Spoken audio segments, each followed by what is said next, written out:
You think justice without laws was chaos. Caveman, biggest guy wins, end of story. It wasn't. It was a terrifyingly organized psychological system. And it's still running inside your head right now, today. Whether you've ever noticed it or not, picture this. You're part of a small band, maybe 25 people, somewhere in the Pleistocene. You steal food from someone else's fire. You lie about where you were last night. You hurt someone, maybe on purpose. There is no police station. There is no judge. There is no cell waiting for you at the edge of camp. And yet, for over 300,000 years, every single human society on Earth figured out what to do with people like you. Everyone. Not most, all of them. Which means whatever they built wasn't an accident. It was a system. And systems that survive 300,000 years don't survive by being sloppy, so what actually happens to you? Here's the story most people assume, without ever really examining it. Someone breaks a rule. The strongest man in the group beats him senseless, or drags him out into the wild to die. Brute force, survival of the biggest fist. Simple, brutal, done. That picture isn't wrong because violence never happened. It happened. But it's wrong because it skips almost the entire system, and the system is the actually interesting part. Violence, it turns out, was closer to the last page of the book than the first. The first weapon your ancestors reached for wasn't a fist, it was talk. Anthropologist Christopher Bum, who spent decades studying how egalitarian foraging societies actually govern themselves, surveyed dozens of hunter-gatherer groups across multiple continents and found something remarkably consistent. Before anything physical ever happened to a wrongdoer, the group deployed something far cheaper and, more often than not, far more effective. Criticism, ridicule, gossip. If you stole, if you bullied, if you tried to dominate the group or hoard resources for yourself, people talked about you, not always behind your back either, often directly to your face in the open around the fire, where everyone could hear it and everyone could watch you squirm. This sounds almost too flimsy to count as real justice. It wasn't flimsy at all. In a group of 20 or 30 people where your survival depends entirely on everyone else, reputation isn't a soft social nicety. It's oxygen. A person whose reputation collapsed found people less willing to share meat with them after a hunt, less willing to back them up in a confrontation, less willing to warn them if a predator or a rival group was closing in. Bum's research suggests that in the overwhelming majority of documented cases, this first layer alone, pure social pressure, resolved the conflict entirely. No blood spilled. Just enough humiliation to force a correction, fast. There's a deeper reason this worked so well, and it comes from a completely different corner of anthropology. Robin Dunbar, an evolutionary psychologist at the University of Oxford, spent years studying why human language evolved in the first place. His conclusion, published across multiple papers through the 1990s, was that gossip wasn't a lazy side effect of language. It may have been one of the core reasons language evolved at all. Dunbar's research estimated that even in modern casual conversation, roughly 65% of what people talk about is other people who did what, who can be trusted, who can't. Language, in his framing, was a tool for tracking reputation at a scale grooming and physical bonding never could, which means the mechanism enforcing justice in your ancestors' camp wasn't a strange add-on to human communication. It might be one of the actual reasons you can talk at all. Here's the part that should make you a little uncomfortable. That mechanism never left, it just changed shape. The dread you feel imagining your name spreading through a group chat. The specific sting of a bad reputation following you at work. The visceral nausea of watching a pylon happen to you online. None of that is a modern invention. That's the oldest enforcement system your species has, still running on you, minus the fire and the shared meat on the line. But gossip doesn't always work. Some people don't feel shame the way most people do. Some people escalate instead of correcting course. So what happens when talking fails? Step 2 in the mechanism chain, ostracism. If words didn't work, the group stopped directing words at you at all. Not symbolically, practically. You'd be excluded from the hunt, excluded from the food that came back from it. People would physically root around you, refuse to make eye contact, act as though you had already left. In a species that cannot survive alone for long, this wasn't a minor social inconvenience. Isolation in a hostile Pleistocene landscape was, functionally, a slow-motion death sentence with extra steps. Nobody had to lift a weapon against you. The cold, the predators, and the absence of a hunting party did the rest. Different cultures built formalized versions of this same tool. Among Arctic Inuit communities, disputes were sometimes settled through what anthropologists call song duels, public contests where two people took turns mocking, insulting, and ridiculing each other in front of the entire community through improvised, often savagely funny songs. There was no violence. The community simply decided, by laughter and reaction, who had won, and the loser carried that public verdict with them for the rest of their life in the group. It was gossip, formalized into ritual, with the entire community serving as judge and jury in real time. In parts of Aboriginal Australia, anthropologists documented an even stranger version of the same underlying tool, something called pointing the bone.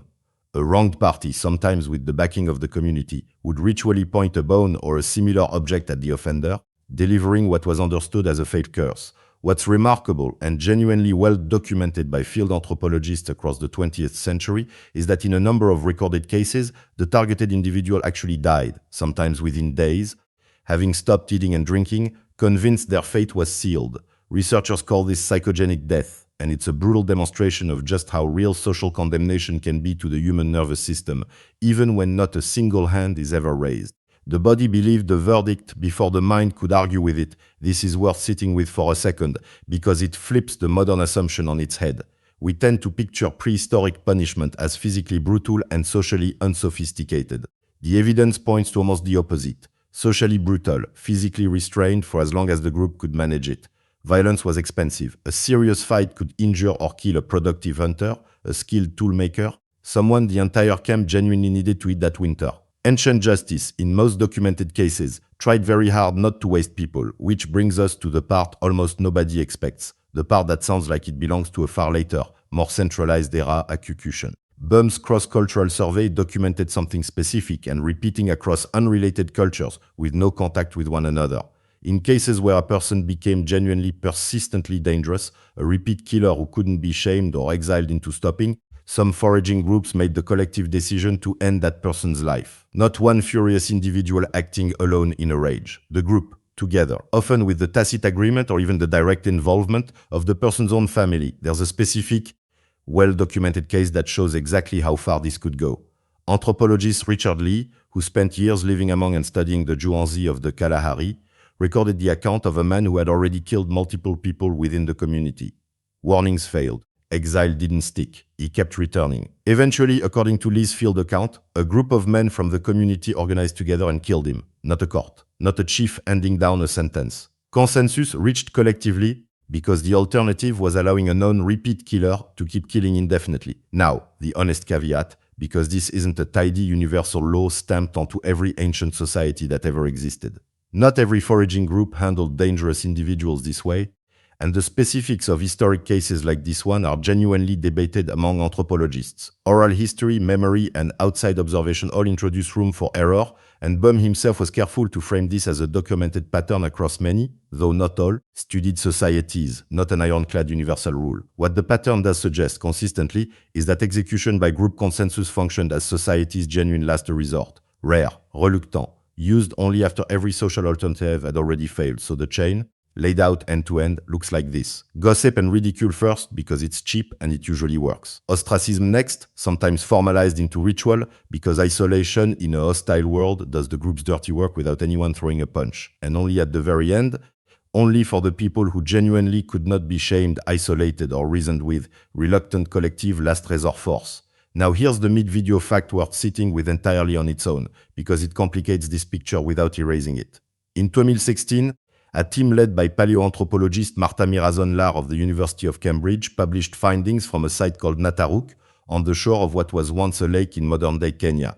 There, researchers uncovered the skeletal remains of roughly 24 individuals, men, women and children, dating back approximately 10,000 years, showing clear evidence of violent trauma. Blunt force wounds to the skull, arrow-like projectile injuries embedded directly in bone. Several skeletons had their hands positioned in ways consistent with having been bound at the time of death. It remains one of the earliest known examples of large-scale lethal violence between human groups. And it's a blunt reminder that everything described so far, the gossip, the shame, the reluctant last resort execution, generally applied within a group, among people who already shared a social fabric, a history, a future. Between rival groups with no shared trust and no shared future at all, the rules simply stopped existing. The logic became, whoever survives, that distinction matters more than it sounds like it should. For most of human history, justice wasn't a universal moral code applied evenly to everyone. It was a tool for keeping your own group functional. Outsiders operated under a completely different, far harsher logic, one with no gossip, no ostracism, and no reluctant consensus to soften it. As human societies grew larger, the entire informal system started to break down, because gossip and ostracism only work at the scale of people who actually know each other. Once population swelled into the thousands, once strangers started dealing with strangers who had no shared history and no reputation to lose, informal social pressure stopped being enough. You cannot shame someone effectively if they can simply walk to the next town, where nobody has ever heard their name. This is roughly the pressure that produced written law. The Code of Hammurabi, compiled in ancient Babylon around 1754 BCE, stands as one of the earliest and most famous surviving examples, nearly 300 laws carved directly into a stone stele for the entire public to see. Its most famous principle, lex talionis, an eye for an eye, gets remembered today purely as brutal, and by modern standards some of its punishments genuinely were. But there's a detail almost everyone misses. For its time, the Code of Hammurabi was actually an attempt at limiting punishment, not escalating it. Before codified law existed, a single injury to your family could trigger an open-ended blood feud spanning generations, with no clear endpoint and no agreed-upon proportional response. An eye for an eye wasn't a demand for maximum cruelty. In its original context, it was a ceiling, a stated rule that the punishment could not exceed the crime, almost restrained. Once you understand exactly what it was replacing, a few centuries later, a very different lawmaker took the opposite approach entirely. In Athens, around 621 BCE, a lawgiver named Draco was tasked with writing down the city's first formal legal code. His solution was brutally simple. Nearly every offense, from murder down to stealing a piece of fruit or a cabbage from a market stall, carried the death penalty. Draco's reasoning, according to later Greek accounts, was that he could find no lesser punishment fitting for small crimes and no greater one available for large ones, so he applied the same maximum penalty across the board. His code was so ruthlessly uniform that his name is where the word draconian comes from, over 2,500 years later, still used today for exactly this kind of disproportionate severity. Athens eventually replaced almost all of it within a generation, keeping only his laws on homicide, because a system with no gradation between minor and catastrophic offenses turned out to be functionally unworkable, even by the standards of the ancient world. Ancient Egypt, meanwhile, developed something even stranger, a justice system that extended punishment past death itself. Egyptian religious belief centered on the concept of Ma'at, a governing principle of cosmic order, truth, and balance. When a person died, their heart was believed to be weighed on a scale against a single feather, the feather of Ma'at, in the presence of the gods. A heart weighed down by wrongdoing, heavier than that feather, meant the soul would be devoured by a creature called Amit, part crocodile, part lion, part hippopotamus, and the person would cease to exist entirely, denied any afterlife whatsoever. Think about what that does to a population's behavior. You don't need a police force patrolling every street in every village if people genuinely believe an unbeatable, unbribable judge is waiting for them after death with perfect knowledge of everything they have ever done. That's worth pausing on, because it's a strange kind of efficiency. A belief system can function as a real enforcement mechanism, arguably a more effective one than an actual court, because you cannot negotiate with it and you cannot hide from it. Centuries later, medieval European societies would return, in a much darker and far less accurate form, to something that echoes Ma'at's earthly cousin. Trial by ordeal. Accused of a crime with no witnesses to settle it, you might be made to carry a red-hot iron bar a fixed distance, and your hand would be bandaged and inspected days afterward. Heal cleanly, and God had judged you innocent. Fester and infect, and your guilt was considered proven. By modern medical understanding, it's close to useless as an actual truth detector. But socially, it served nearly the same function as everything that came before it. It gave a community a shared ritual everyone accepted as legitimate, letting the group move forward without an unresolved dispute festering through the whole community indefinitely. The method changed completely across 10,000 years. The underlying need never did. It's worth being precise here, because it's tempting to romanticize all of this and claim ancient justice was somehow wiser or gentler than what came later. It wasn't uniformly either. Some ancient punishments were wildly disproportionate. Some systems, like Draco's, collapsed under their own severity. Plenty of consensus decisions in small groups were shaped less by fairness than by existing grudge, family alliance, and who simply held more social capital at the time. The honest picture is that ancient punishment systems were doing something clever and functional, with almost no formal infrastructure, not that they were morally superior to what replaced them. So let's bring all of this the entire way back to you, right now, sitting here. You still live inside this exact system. You just don't usually notice it, because nobody ever labeled it for you. The dread you feel imagining a rumor spreading about you at work, that's Boehm's first layer, gossip as enforcement, running on entirely modern hardware. The specific ache of being excluded from a group chat, uninvited from a gathering everyone else is clearly attending, that's ostracism, the same mechanism that once meant genuine physical danger, now running on pure social discomfort because the stakes changed but the underlying wiring never did. Neuroscientist Naomi Eisenberger at UCLA published research in 2003 in the journal Science showing something genuinely remarkable about this wiring.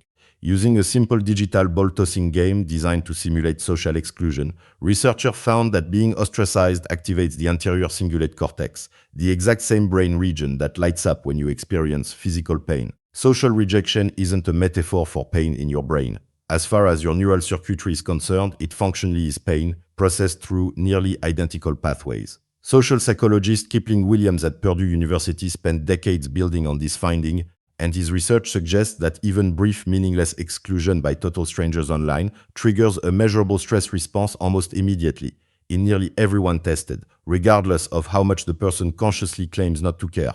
Online call-out culture, public shaming that can end a career over a single post, that's the same first resort tool your ancestors reached for around a fire 40,000 years ago, just running at a scale no small band of 25 people could have ever imagined. Now aimed at total strangers instead of people you've actually shared a hunt with, you did not inherit a legal system. You inherited an instinct, one considerably older than any court, any code, any written law.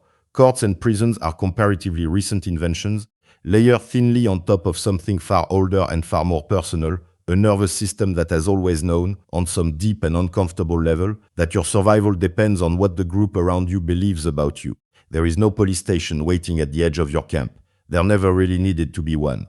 Long before anyone carved a single law into stone, your ancestors had already built the machinery of justice out of the one resource they had in genuine abundance, each other's opinions. And it worked well enough for long enough, across every documented human culture on the planet, that you are here right now, carrying that exact same machinery inside you, whether you ever asked for it or not. If you made it this far, you're exactly the kind of person this channel exists for. We make videos like this one every week about ancient human behavior, about the system still quietly running inside you that nobody ever explained. If that's something you